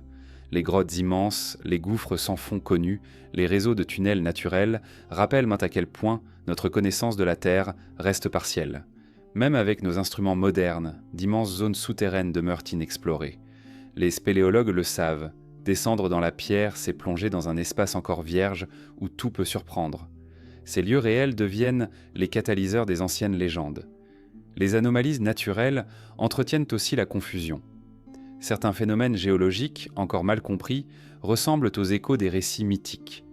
Des sons étranges ont été enregistrés dans les profondeurs, des vibrations résonnant comme des voix, interprétées tour à tour comme le murmure de la roche ou comme un signe d'une présence cachée. Dans les régions polaires, des halos lumineux et des anomalies magnétiques troublent encore les instruments. Pour les scientifiques, ce sont des effets physiques explicables. Pour les partisans des légendes, ce sont des indices d'un secret mieux gardé que jamais. La géologie et les récits populaires parlent donc deux langages différents. L'une cherche des causes mesurables, l'autre exprime un rapport intime avec le mystère. Mais parfois ces deux voies se croisent. Par exemple, les découvertes de fossiles dans les grottes ont longtemps été interprétées comme des preuves de créatures étranges, donnant naissance à des récits de monstres souterrains. Aujourd'hui encore, des formes de vie inconnues sont découvertes dans les profondeurs, des bactéries et des organismes microscopiques capables de survivre sans lumière, nourris par des sources d'énergie chimique. Ces découvertes scientifiques, bien réelles, réveillent les intuitions anciennes. La vie existe dans l'ombre, invisible à nos yeux, mais bien présente. Pourtant, la science n'a jamais confirmé l'existence d'un peuple souterrain. Elle montre un monde minéral, hostile, où la pression et la chaleur rendent la vie humaine impossible. Face à cette réalité, les partisans des légendes répondent autrement. Peut-être que ces royaumes ne se situent pas dans la même dimension physique. Peut-être qu'ils existent sur un autre plan, parallèle au nôtre, accessible seulement dans certaines conditions, par certains passages. Ce glissement vers le symbolique permet au récit d'échapper à la réfutation scientifique et de continuer à hanter les esprits. Il est frappant de constater que, même parmi les scientifiques, une fascination persiste. Nombre d'entre eux reconnaissent donc que nous connaissons mieux la surface de la Lune que les profondeurs de nos océans et de nos cavernes. L'intérieur de la Terre reste un mystère, malgré les modèles théoriques. Et c'est dans cet espace de doute que les mythes trouvent leur force, ils comblent ce que la science n'explique pas encore, ou ce qu'elle explique trop froidement. Ce dialogue conflictuel entre science et légende n'est pas seulement une question de vérité ou de fausseté, il reflète deux façons différentes de regarder le monde. La science veut comprendre pour maîtriser, les mythes veulent raconter pour donner sens. Et dans le cas du monde souterrain, les deux approches se heurtent, mais aussi se complètent. Les gouffres que les géologues explorent deviennent les décors des récits anciens. Les anomalies, tant que les instruments détectent, résonnent comme les échos des voix du passé. Ainsi, le contraste entre géologie et légende ne supprime pas le mystère, il l'approfondit. Car plus la science affirme que la Terre est pleine, plus l'imagination collective insiste à croire qu'elle cache encore quelque chose. Cette tension produit une atmosphère troublante, où chaque découverte géologique devient aussi une métaphore, chaque crevasse une invitation à rêver. Le monde souterrain reste donc un espace double, mesuré par la science, habité par les récits. Et peut-être est-ce cette dualité qui en fait la force, car dans ces profondeurs, nous voyons autant nos limites de compréhension que notre besoin d'imaginer l'invisible. Mais il existe un autre domaine où la science et la légende se croisent encore plus intimement, celui des créatures vivantes, car au-delà des peuples mythiques et des royaumes imaginés, il est un fait indéniable. La vie existe dans les profondeurs. Des animaux adaptés aux ténèbres, survivant dans les grottes, les abysses, les failles. Leur existence réelle alimente l'idée que des écosystèmes entiers pourraient exister loin de la lumière. C'est vers eux que nous devons maintenant tourner notre regard. Lorsque l'on évoque les mondes souterrains, l'imaginaire s'emplit aussitôt de royaumes mythiques et de peuples mystérieux. Pourtant, au-delà des récits et des légendes, il existe une réalité tangible qui ne peut être niée. La vie a trouvé refuge dans les profondeurs, loin de la lumière du soleil. Ces créatures, adaptées à l'obscurité et au silence, sont les véritables habitants des abîmes. Elles prouvent au ton que les profondeurs ne sont pas vides, mais animées d'une respiration discrète et méconnue. Depuis les premières explorations de grottes, les hommes ont découvert des êtres étranges, aux formes inattendues. Dans les cavernes humides d'Europe, on rencontre l'olme, une salamandre blanche et aveugle, semblable à une créature sortie d'un autre monde. Elle vit dans les eaux souterraines, dans une obscurité totale, et peut survivre des années sans se nourrir. Son corps translucide laisse deviner ses organes, comme si elle portait en elle l'étrangeté des profondeurs. Pour les habitants des régions où elle vit, l'olme fut longtemps perçu comme un être surnaturel, preuve vivante que les souterrains abritaient des formes de vie inconnues. Les grottes regorgent aussi de créatures membres plus discrètes, insectes, arachnides, crustacés minuscules. Beaucoup sont aveugles, leur regard inutile dans l'obscurité absolue. Leur peau est pâle, presque transparente, leur sens de l'odorat ou du toucher se sont développés pour compenser l'absence de lumière. Ces adaptations fascinantes rappellent que la vie peut s'épanouir là où l'homme imagine le néant. Chaque nouvelle grotte explorée révèle des espèces inédites, inconnues de la surface. La diversité de ces créatures semble infinie, comme si le sous-sol formait un autre monde biologique, parallèle au nôtre. Les océans souterrains cachent eux aussi leurs habitants. Dans certaines cavités noyées, les plongeurs découvrent des poissons sans yeux, des crevettes fantomatiques, des vers luminescents. Ces écosystèmes isolés fonctionnent en vase clos, indépendants du soleil. Leur énergie provient parfois de réactions chimiques dans les roches ou de micro-organismes capables de transformer des minéraux en nourriture.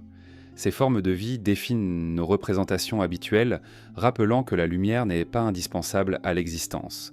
Mais ce n'est pas tout. Dans les abysses marins à plusieurs kilomètres de profondeur, des créatures encore plus étranges vivent dans une obscurité éternelle. Certaines, comme les poissons abyssaux, arborent des organes lumineux qui attirent enfin leur proie. D'autres, comme les vers géants des cheminées hydrothermales, se nourrissent denses d'énergie chimique jaillissant des entrailles de la Terre. Ces organismes, découverts seulement au XXe siècle, prouvent qu'un monde invisible, autonome prospère dans les profondeurs. Ces découvertes scientifiques alimentent, de manière inattendue, l'imaginaire des civilisations souterraines. Si la vie peut exister dans des conditions extrêmes, pourquoi pas ailleurs, dans des zones encore inaccessibles ? Chaque nouvel organisme découvert agit comme une confirmation indirecte des récits anciens. Oui, les profondeurs abritent bien des habitants, même s'ils ne sont pas ceux que les mythes décrivaient en an. L'existence d'animaux adaptés aux ténèbres montre que la vie sait se réinventer, s'adapter et prospérer là où nous pensions trouver le vide. Il est fascinant de constater que certaines de ces créatures semblent presque irréelles. Leur apparence étrange, leur comportement déroutant rappellent un peu les descriptions de certains récits mythiques. Les poissons sans yeux, les salamandres translucides, les insectes pâles, tous semblent sortis d'un monde parallèle. Pour l'imagination populaire, ces découvertes ne réfutent pas les légendes, elles les nourrissent. Si des êtres aussi singuliers existent réellement, pourquoi ne pas croire que d'autres, plus complexes, pourraient se cacher dans des zones encore inexplorées ? La science, en explorant ces milieux, confirme aussi que nous ne connaissons qu'une infime partie de notre planète. La majorité des grottes du monde restent inaccessibles. Les abysses marins demeurent largement inexplorés, faute de moyens techniques. Cette ignorance laisse un espace immense aux spéculations. Chaque vide cartographique devient une invitation à rêver. Et dans ce rêve, les animaux des profondeurs deviennent les ambassadeurs d'un univers caché, les témoins discrets d'un monde que nous n'avons pas encore découvert. Mais au-delà de leur rôle symbolique, ces créatures posent une question plus profonde. Que disent-elles de la vie elle-même ? Leur existence prouve que la vie n'est pas fragile, limitée à des conditions précises. Elle est flexible, inventive, capable de se réinventer dans les lieux les plus improbables. Cette constatation bouleverse notre vision. Si la Terre abrite de tels organismes dans ses entrailles, alors il est concevable qu'un écosystème plus vaste, plus complexe, se cache encore dans des régions inaccessibles. Les traditions anciennes, qui parlaient de peuples souterrains, pourraient avoir transposé en figures humaines l'expérience de ces rencontres avec des créatures étranges. L'Olme, vu pour la première fois par des populations anciennes, a pu nourrir des récits de dragons aquatiques ou de gardiens des cavernes. Les bruits produits par des colonies d'insectes ou de chauves-souris dans les grottes ont pu être interprétés comme les voix d'un peuple caché. La frontière entre le mythe et l'observation est mince. Une expérience réelle mais mal comprise se transforme en légende. Et aujourd'hui, alors que la science dévoile peu à peu ces écosystèmes, nous retrouvons la même impression. Ces lieux sont habités. Peut-être pas par des civilisations, mais par des êtres qui rappellent que l'inconnu existe toujours, qu'ils respirent dans l'ombre. Leur présence réveille en nous une fascination ancestrale, l'idée que les profondeurs ne sont pas mortes, mais vivantes, mystérieusement et silencieusement. En contemplant ces créatures, on comprend pourquoi l'hypothèse d'une civilisation intérieure n'a jamais disparu. Si la vie peut exister sans lumière, sans chaleur solaire, uniquement grâce aux ressources minérales, alors rien n'interdit d'imaginer qu'elle ait pris des formes plus complexes dans d'autres zones invisibles. Chaque salamandre aveugle, chaque poisson pâle devient un messager de l'inconnu, une preuve que nos certitudes sur les limites de la vie sont fragiles. Ainsi, les animaux des profondeurs ne sont pas seulement des curiosités biologiques, ils sont des symboles, des témoins. Ils nous rappellent que la Terre n'a pas encore révélé tous ses secrets, que le mystère est toujours vivant, niché dans ses entrailles. Leur existence invite à l'humilité et à la curiosité persistante, et si la science nous montre que les profondeurs grouillent de vie, il nous reste à comprendre pourquoi ces lieux exercent une telle force psychologique sur l'esprit humain. Pourquoi les abîmes nous troublent-ils tant ? Pourquoi les cavernes, les gouffres et les abysses nourrissent-ils autant d'angoisse et de fascination ? C'est dans la psychologie de l'inaccessible que se cache peut-être la réponse.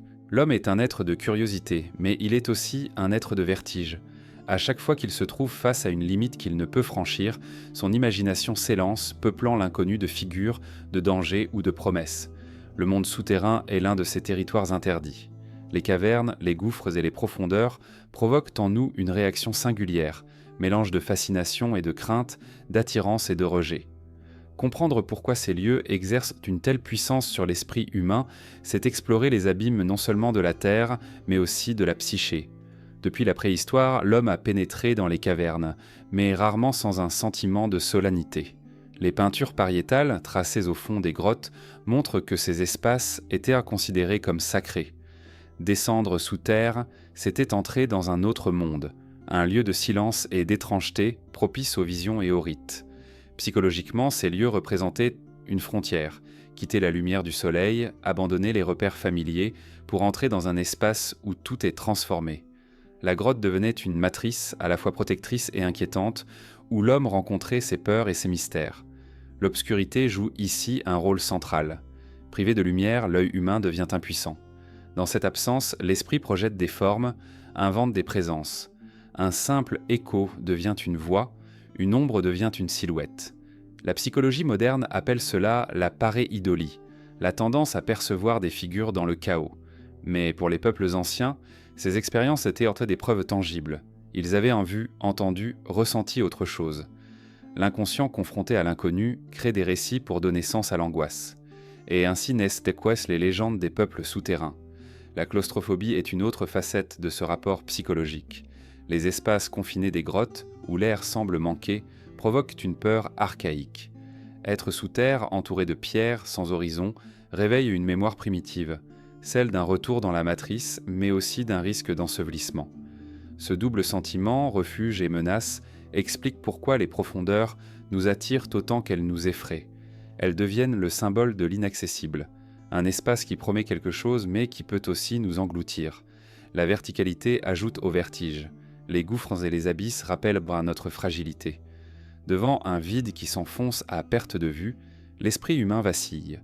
Ce vertige qui mélange désir de chute et instinct de survie illustre bien l'ambivalence de notre rapport aux profondeurs. Nous voulons voir ce qui se cache en bas, mais nous savons aussi que descendre, c'est prendre le risque de ne jamais revenir. Cette tension psychologique nourrit l'idée que ce qui se trouve en dessous appartient à un autre ordre du monde, inaccessible à notre condition.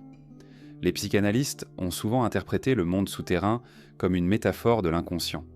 Les profondeurs de la Terre symbolisent nos propres profondeurs intérieures, celles où résident nos désirs refoulés, nos peurs enfouies, nos vérités cachées.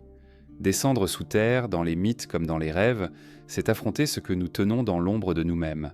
Les peuples souterrains deviennent alors les figures de ces forces intérieures, gardiens de secrets, ennemis invisibles ou sages conseillers. Le monde intérieur de la Terre devient le miroir du monde intérieur de l'esprit. Cette dimension psychologique explique aussi pourquoi les récits de mondes souterrains sont si universels. Peu importe la culture, l'époque ou le lieu, tous les peuples ont imaginé des royaumes enfouis. Car tous les êtres humains partagent la même expérience sensorielle, l'obscurité des cavernes, le silence des profondeurs, l'angoisse du vide. Ces expériences produisent les mêmes images mentales, les mêmes peurs, les mêmes récits. L'universalité de ces mythes révèle l'universalité de notre psychologie. La fascination pour l'inaccessible est aussi liée au désir de transcendance. Nous cherchons toujours un ailleurs, un lieu où les limites de notre monde sont abolies. Pour certains, c'est le ciel. Pour d'autres, ce sont les profondeurs. Dans les récits, les royaumes souterrains apparaissent comme des refuges parfaits, préservés des guerres, des famines, des catastrophes. Ils incarnent l'utopie cachée, l'espoir qu'un monde meilleur existe, mais qu'il est dissimulé au regard. Cette idée apaise notre angoisse du chaos. Si tout s'effondre à la surface, peut-être que sous la terre, une sagesse veille. Mais ce désir est inséparable d'une peur. L'inaccessible attire, mais il menace aussi. Les profondeurs sont le lieu des enfers, des damnés, des forces obscures. Dans la Bible, comme dans d'autres traditions, descendre sous terre, c'est risquer de rencontrer le mal. La psychologie humaine oscille donc sans cesse entre deux pôles, voir les profondeurs comme un refuge ou comme un piège. Cette dualité est le moteur de notre imagination. Elle explique pourquoi les mythes des civilisations souterraines sont tantôt lumineux, tantôt terrifiants. L'inaccessible agit aussi comme une frontière protectrice. Savoir qu'il existe un espace inconnu, caché, intouchable, nourrit une part de mystère nécessaire à l'équilibre psychologique. Si tout était dévoilé, expliqué, maîtrisé, l'esprit humain perdrait son horizon.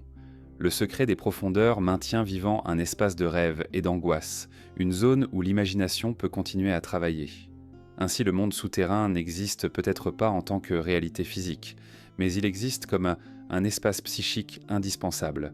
À l'époque moderne, cette fascination se traduit encore. Les films, les romans, les jeux vidéo exploitent le thème du monde intérieur. Les spectateurs, les lecteurs, les joueurs ressentent les mêmes émotions que leurs ancêtres. L'excitation de découvrir un passage secret, la peur de s'enfoncer dans un labyrinthe obscur, le frisson d'imaginer des habitants cachés. La psychologie de l'inaccessible traverse les siècles, inaltérée. Finalement, le monde souterrain n'est pas seulement un lieu physique ou mythologique. Il est une projection de notre propre intériorité. Il incarne nos désirs de refuge, nos peurs de disparition, notre besoin de mystère. C'est pourquoi les récits de peuples souterrains résonnent toujours, malgré la science et les explications rationnelles. Ils répondent à une vérité plus intime. L'homme a besoin d'un espace qu'il ne peut atteindre, un lieu qui lui échappe, pour continuer à rêver. Et c'est précisément ce rêve, cette projection qui nourrit aussi les œuvres de fiction. Car si les profondeurs de la Terre sont devenues des métaphores psychologiques, elles sont aussi devenues des décors imaginaires, où les écrivains et les artistes ont donné corps aux peurs et aux espoirs de l'humanité. Dans la prochaine étape de ce voyage, nous verrons comment la fiction a façonné la croyance, et comment, en retour, les mythes ont inspiré les récits littéraires et artistiques. L'imaginaire humain n'est pas seulement alimenté par les mythes anciens ou les traditions sacrées. Depuis que les écrivains ont entrepris de donner forme à l'inconnu par leurs récits, la fiction a joué un rôle essentiel dans la manière dont nous percevons les mondes souterrains. Elle ne se contente pas de refléter les croyances, elle les façonne, les amplifie, les transforme en visions durables. À travers romans, contes, poèmes et récits les populaires, l'idée d'un univers enfoui a acquis une épaisseur nouvelle, au point de se confondre parfois avec la mémoire collective. Le XIXe siècle marque une étape cruciale. Alors que la science commençait à donner de nouvelles explications sur la structure de la Terre, l'imagination littéraire s'est emparée de l'hypothèse d'un monde intérieur. Jules Verne, avec Voyage au centre de la Terre, a ouvert une brèche qui ne s'est jamais refermée. Dans son roman, les explorateurs descendent à travers des volcans et découvrent un univers souterrain peuplé de créatures préhistoriques et d'océans cachés. Bien que fiction, cette œuvre fit naître dans l'esprit du public l'impression qu'un tel monde pouvait réellement exister. La frontière entre la science et le rêve s'amenuisa, et beaucoup commencèrent à regarder les profondeurs comme une possibilité tangible. Mais Jules Verne n'était pas seul. Dans la littérature victorienne et post-victorienne, l'idée d'un monde intérieur devint un thème récurrent. Edward Bulwer-Lytton publia « La race à venir », où il imaginait une civilisation avancée vivant sous la surface, dotée de pouvoirs psychiques et d'une sagesse supérieure. Ces habitants souterrains, loin d'être des monstres, étaient dépeints comme les détenteurs d'un savoir oublié, une projection des aspirations humaines à la perfection. Le succès de ce récit contribua à renforcer l'idée que les profondeurs pouvaient abriter non pas des horreurs, mais une humanité idéale. Au début du XXe siècle, la littérature de science-fiction et de fantastique reprit ce thème avec vigueur.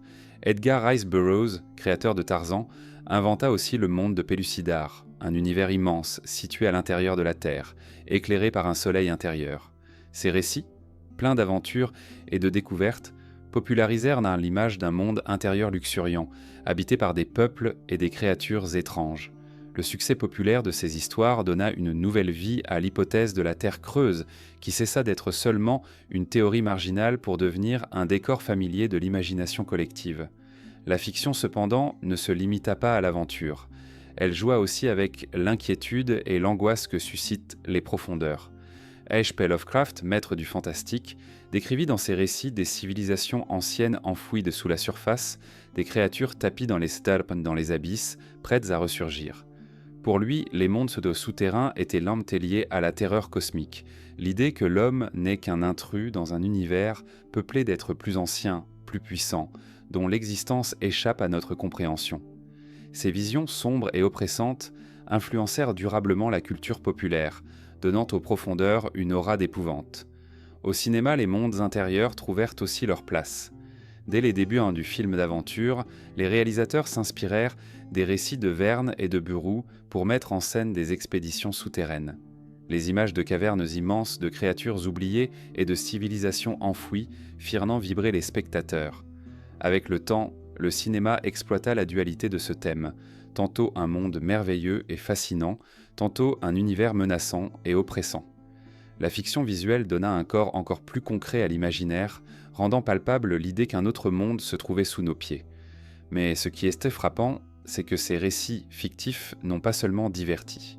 Ils ont aussi nourri de véritables croyances. Certains lecteurs, fascinés par les romans de Verne ou de Bulwer-Lytton, commencèrent à chercher des preuves concrètes de l'existence d'un monde intérieur. Des sociétés ésotériques citèrent ces fictions comme des indices, voire comme des révélations codées. La frontière entre la littérature et la croyance s'effaça, donnant naissance à un étrange dialogue. La fiction alimentait la foi et la foi inspirait de nouvelles fictions. Cette influence persiste aujourd'hui. Les romans modernes, les films contemporains, les séries et les jeux vidéo continuent de représenter des mondes souterrains. Certains les décrivent comme des refuges après une catastrophe mondiale, d'autres comme des prisons ou encore comme des univers utopiques. Chaque génération réinvente ce thème, mais conserve son essence. L'idée qu'un autre monde existe, inaccessible mais proche, invisible mais réel. La fiction agit comme un miroir des angoisses et des espoirs de son temps. Au XIXe siècle, l'âge des découvertes géographiques nourrissait le désir d'inexplorer et les mondes intérieurs offraient un dernier territoire vierge. Au XXe siècle, marqué par les guerres et les bouleversements, les civilisations souterraines furent décrites tantôt comme des refuges, tantôt comme des menaces cachées. Aujourd'hui, dans un monde où l'on s'inquiète du changement climatique et de la fragilité des sociétés humaines, les récits de mondes enfouis résonnent comme des paraboles sur la survie, la mémoire et la dissimulation. Ainsi, la fiction ne se contente pas de raconter, elle participe à la construction de la croyance. Les récits littéraires et artistiques façonnent notre manière d'imaginer les profondeurs, d'interpréter les grottes et les gouffres, d'associer l'obscurité à une promesse ou à un danger. Elle alimente le feu qui brûle depuis les mythes anciens et le maintient vivant dans l'imaginaire collectif. Mais ce dialogue entre fiction et croyance ne se limite pas aux pages des romans ou aux images des films. Parfois, il inspire des quêtes bien réelles, des expéditions menées dans l'espoir de vérifier ce que les fictions suggèrent. Ces expéditions, officielles ou clandestines, sont souvent entourées de silence, comme si leurs résultats dérangeaient. Ce sont ces entreprises mystérieuses, à mi-chemin entre la recherche scientifique et le rêve, que nous allons maintenant explorer. L'histoire officielle des explorations retient les grandes découvertes, continents traversés, montagnes vaincues, océans franchis. Mais derrière ces récits glorieux se cachent d'autres histoires, plus discrètes, parfois volontairement effacées, qui parlent de tentatives d'approcher les mondes souterrains. Ces expéditions, entourées de mystères, n'ont pas toujours laissé de traces claires. Certaines furent interdites, stoppées par des autorités craignant la folie des explorateurs. D'autres ont disparu dans l'ombre, laissant derrière elles des archives fragmentaires, des rumeurs d'objets rapportés ou des journaux intimes inachevés. Ces fragments, énigmatiques et troublants, nourrissent la conviction que la Terre recèle encore des secrets jalousement gardés. Dès le XIXe siècle, des projets ambitieux naquirent, inspirés par les idées de John Cleves Symons et de ses disciples. Certains groupes voulaient organiser des expéditions vers l'Arctique pour atteindre les prétendues ouvertures menant au monde intérieur. Des pétitions furent déposées auprès du Congrès américain, des articles publiés dans les journaux. Si la plupart de ces projets ne virent jamais le jour, quelques explorateurs isolés partirent malgré tout, disparaissant parfois sans laisser de traces. Dans les archives déjà de certaines bibliothèques, on retrouve encore des lettres des journaux marins évoquant des terres inconnues aperçues au-delà des glaces, trop imprécis pour convaincre les scientifiques, mais trop insistants pour être ignorés. Au début du XXe siècle, d'autres expéditions prirent une tournure plus ambiguë. En Himalaya et en Mongolie, des explorateurs occidentaux rapportèrent des récits mortes de moines parlant de royaumes cachés, Shambhala ou Agartha. Ferdinand Ossendowski, notamment, écrivit qu'il avait entendu parler d'un roi du monde régnant sous la terre. Ces propos firent enfin scandale, mêlant voyage réel et légende. Pourtant, certains documents indiquent qu'il ne fut pas le seul à recueillir de tels témoignages. Des voyageurs russes, tibétains et chinois rapportèrent des histoires similaires, décrivant des vallées interdites, gardées par des monastères et inaccessibles aux étrangers. Les archives de ces expéditions demeurent fragmentaires, parfois volontairement détruites, sonnant comme si ce savoir dérangeait. Les années 1930 et 1940 virent en naître les rumeurs les plus persistantes. Des expéditions allemandes furent envoyées au Tibet, officiellement pour des recherches ethnographiques et géographiques. Mais certains documents, aujourd'hui disparus ou dissimulés, suggèrent que leurs objectifs allaient sans plus loin, la recherche de Shambhala, l'entrée vers un monde intérieur. Des témoignages rapportent que des équipes auraient exploré des grottes sacrées, collecté des manuscrits anciens et peut-être découvert des indices. Les archives de ces voyages furent en partie perdues à la fin de la guerre et ce vide nourrit encore aujourd'hui un flot de spéculations. Plus tard, dans les années 1950, une autre histoire fit surface, celle de l'amiral Richard Byrd, célèbre explorateur polaire américain. Officiellement, il mena plusieurs expéditions en Antarctique et en Arctique, mais certains récits parallèles affirment qu'il aurait consigné dans son journal la découverte d'un passage menant vers un territoire intérieur, verdoyant, habité par des êtres inconnus. Ce journal de Byrd, dont l'authenticité est contestée, continue de circuler parmi les passionnés de mondes souterrains. Il décrit un contact pacifique avec une civilisation intérieure, détentrice d'un savoir supérieur. Les historiens officiels rejettent ce texte comme une falsification tardive, mais son existence entretient l'aura de mystère qui entoure l'explorateur. De nombreux autres récits évoquent des expéditions avortées, arrêtées par des forces extérieures. Certains parlent d'équipes disparues dans des grottes jamais retrouvées. D'autres affirment que des chercheurs, après avoir évoqué publiquement leur découverte, se sont tus brusquement, comme muselés par une autorité invisible.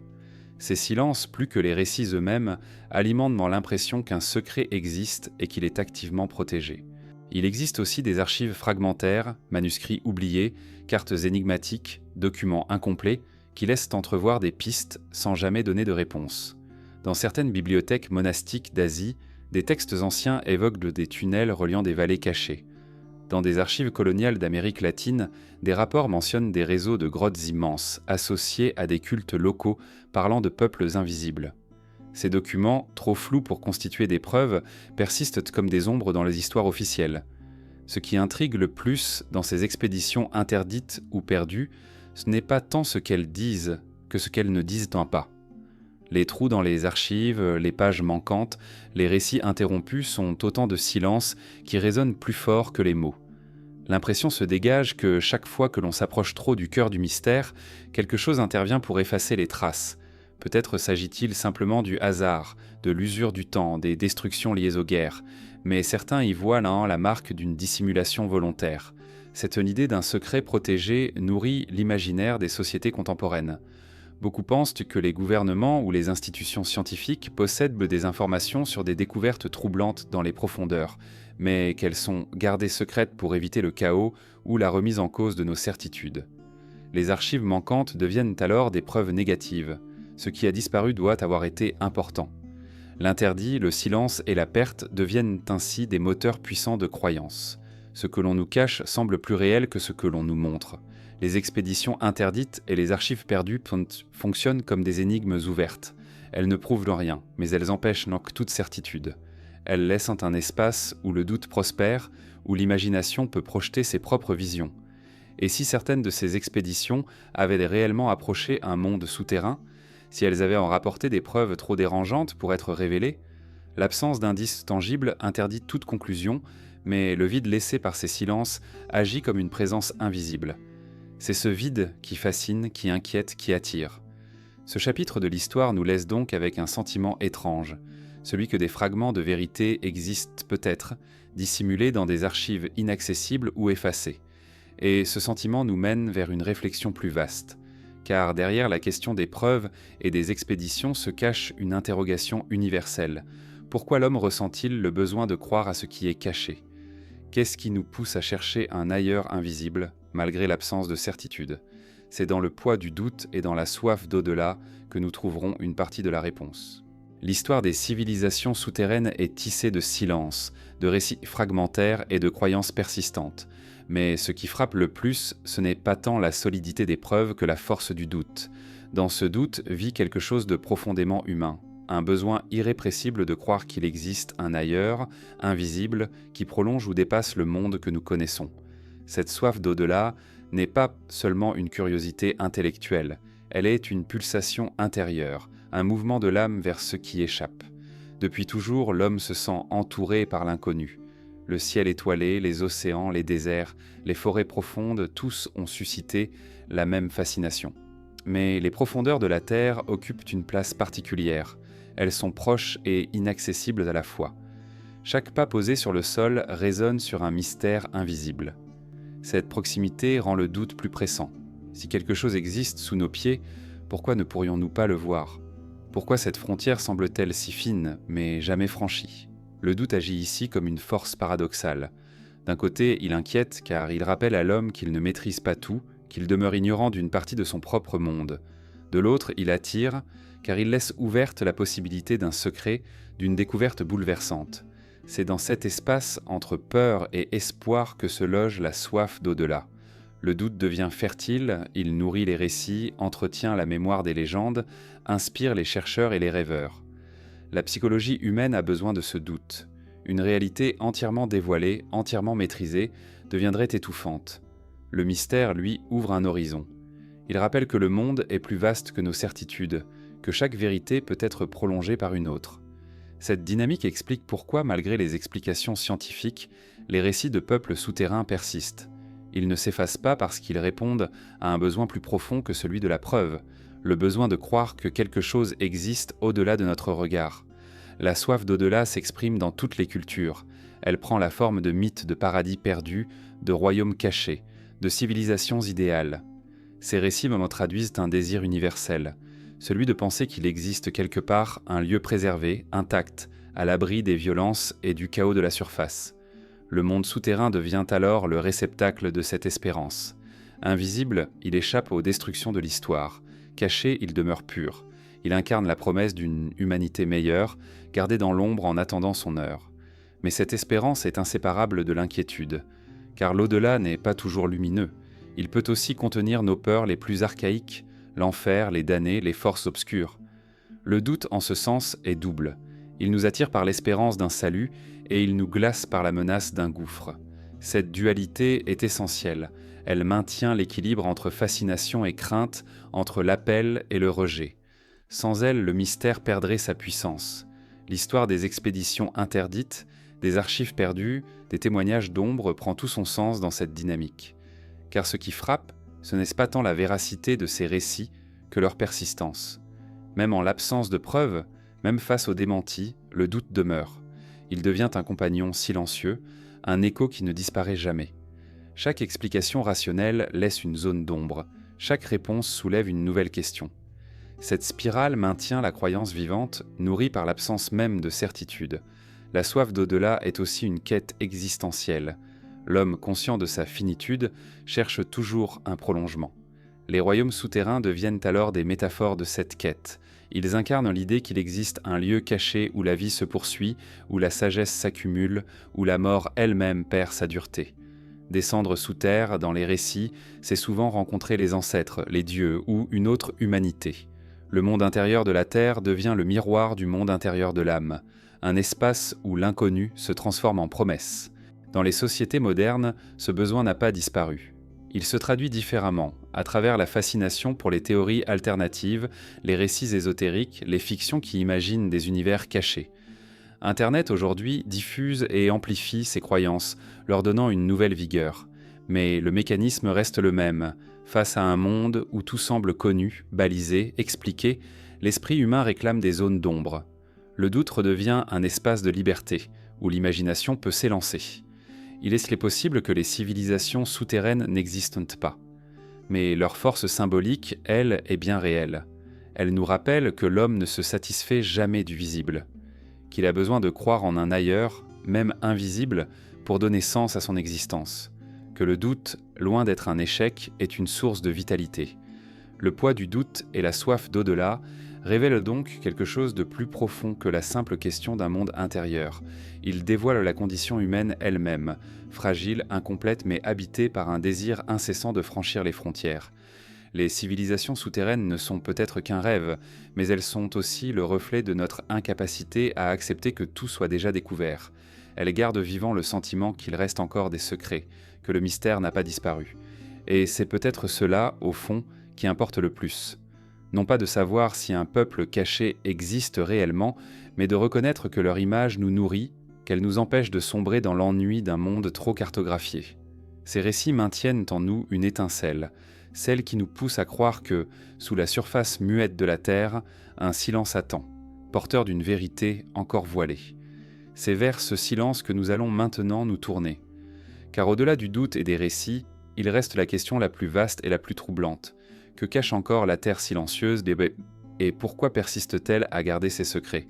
Il existe dans le monde une vérité que nous oublions trop facilement. Malgré nos cartes, nos satellites et nos instruments, la Terre demeure en grande partie inconnue. Ses océans profonds, ses grottes interminables, ses failles invisibles ne sont qu'esquissées sur nos cartes, jamais complètement révélées. À chaque pas que nous croyons assuré, le mystère recule d'un souffle, mais ne disparaît pas. Sous nos pieds s'étend un silence lourd, traversé de murmures qui semblent vouloir nous rappeler qu'une part de la planète n'appartient pas à nos certitudes. Ce silence est d'abord celui des cavernes immenses. Même aujourd'hui, avec des technologies sophistiquées, d'innombrables réseaux souterrains n'ont jamais été explorés. Certains s'étendent sur des centaines de kilomètres, d'autres disparaissent sous les mers, dans des galeries de noyés où nul homme n'a pénétré. Chaque fois que des spéléologues descendent plus bas, ils découvrent des formes de vie inconnues, des formations géologiques inattendues, des paysages qui semblent venir d'une autre planète. Ce qui se cache là ne nous est pas hostile, mais il nous est étranger. Et c'est cette étrangeté qui alimente l'impression qu'un monde parallèle persiste, à quelques mètres sous la surface. Ce silence est aussi celui des pôles, ces terres blanches qui, malgré les explorations, conservent une aura d'inaccessibilité. Les anomalies magnétiques, les phénomènes lumineux, les glaces qui se déplacent en silence nourrissent l'imaginaire d'ouverture et de passage vers d'autres mondes. Les récits d'expéditions perdues, les archives fragmentaires, les rumeurs d'entrées polaires n'ont jamais été complètement effacées. Même si la science affirme que les pôles sont pleins de glace et de roches, l'imaginaire collectif continue d'y voir des portes, des seuils vers l'invisible. Ce que la Terre cache encore, c'est aussi une mémoire. Les mythes anciens de l'Inde aux Andes parlent de peuples venus du sous-sol, de royaumes lumineux protégés sous la roche, de passages sacrés reliant la surface à un ailleurs. Ces récits sont si constants, si universels, qu'ils semblent déporter la trace d'un souvenir enfoui. Peut-être ne décrivent-ils pas une réalité physique, mais une réalité symbolique, celle de notre lien intime avec l'obscurité, avec l'invisible, avec les profondeurs de nous-mêmes. Ou peut-être conservent-ils l'écho d'événements très anciens, de catastrophes qui auraient poussé des peuples à chercher refuge dans les abîmes, et dont la mémoire se serait transformée en légende. La Terre cache aussi des présences invisibles dans ses propres processus. Les scientifiques découvrent chaque année de nouveaux micro-organismes vivants dans les entrailles de la planète, à des kilomètres sous la surface, dans des conditions que l'on croyait incompatibles avec la vie. Ces êtres invisibles et discrets transforment notre vision du vivant. Ils prouvent que la vie est capable de s'adapter, de se déployer dans l'ombre, loin de la lumière du soleil. Ce qui se cache encore dans les profondeurs n'est pas forcément une civilisation, mais c'est une autre forme de vitalité, dont nous ignorons presque tout. Le silence des profondeurs est aussi celui de nos propres limites. Nous avons appris à regarder le ciel, à sonder les galaxies, mais nous restons hésitants devant ce qui se cache sous nos pieds. Les technologies actuelles nous donnent l'illusion d'une connaissance totale, mais la réalité c'est plus fragile. Nous ignorons encore l'essentiel. Les abysses, les cavernes, les failles sont des territoires où l'homme reste un intrus. Chaque descente est une intrusion dans un espace qui n'est pas fait pour nous, un lieu où nos sens deviennent impuissants. La Terre, en gardant ses secrets, nous rappelle notre fragilité. Et si finalement, ce que la Terre cache le mieux, ce n'est pas une civilisation souterraine, mais notre propre besoin de mystère, peut-être que ces récits de mondes intérieurs ne sont pas des mensonges, mais des miroirs. Ils reflètent notre peur du vide, notre désir de refuge, notre incapacité à accepter que tout soit déjà découvert. La terre silencieuse devient alors le réceptacle de nos rêves et de nos angoisses, le lieu où nous déposons ce que nous ne pouvons pas nommer autrement. Mais le mystère n'en reste pas moins réel. Le silence des profondeurs n'est pas vide, il est habité de présences discrètes, de formes de vie insoupçonnées, de paysages inaccessibles. Il est traversé de récits anciens, de témoignages fragiles, de légendes persistantes. Ce silence agit comme une barrière et comme une invitation. Il nous dit à la fois « n'entrez pas » et « cherchez encore ». Et c'est cette dualité qui fait sa force. Ce que cache encore la terre silencieuse, c'est un espace d'attente. Attente d'une découverte, d'une révélation, ou simplement d'un regard capable de percevoir autrement. Les mythes de civilisations souterraines, les témoignages d'ombre, les expéditions interdites ne sont peut-être que des indices, des signes qui nous rappellent que le monde est plus vaste que ce que nous voyons. Même si ces civilisations n'existent pas, leur idée nous accompagne, comme une lanterne fragile dans la nuit de l'inconnu. Et peut-être est-ce cela, au fond, la véritable leçon de ce voyage. Le mystère est un nécessaire. Sans lui, l'homme s'étouffe dans ses certitudes. La Terre, en gardant son silence, nous offre un espace où rêver, où douter, où imaginer. Elle nous rappelle que le savoir n'est jamais complet, que chaque vérité laisse place à une autre. Elle garde vivante en nous la capacité de nous émerveiller. Ainsi se referme ce chemin dans les profondeurs. Nous avons traversé les mythes, les hypothèses, les explorations, les fictions et les doutes. Nous avons approché l'idée d'un monde intérieur sans jamais le saisir totalement. Et peut-être est-ce mieux ainsi, car ce que cache encore la terre silencieuse n'est pas fait pour être entièrement révélé. C'est un secret qui nous accompagne, un silence qui nous relie à l'inconnu, un rappel que, même sous nos pieds, le mystère demeure.